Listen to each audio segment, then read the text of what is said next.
nuevamente con ustedes, como ya saben, valorando y promoviendo lo que es nuestra cultura y la identidad cultural de la selva, ¿no? De Satipo para el mundo. Saluditos, saluditos. Ahí nos visitan junto con el operador.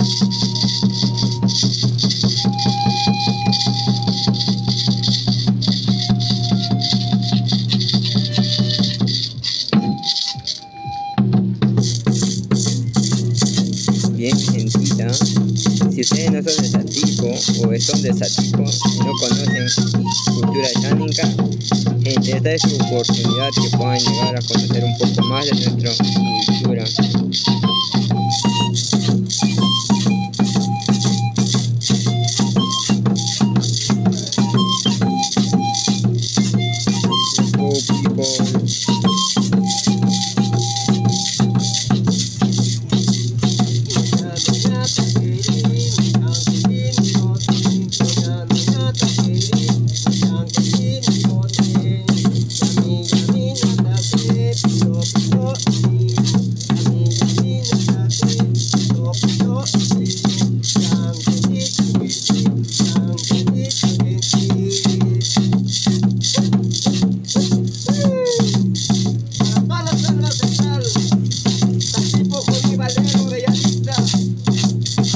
También pueden dejar sus comentarios para poder dejar las direcciones del lugar cómo pueden encontrar o cómo ustedes pueden ubicarnos de manera personal. Si gusten, pueden llegar también las puertas abiertas para todas las personas a nivel nacional, ¿no? De hecho.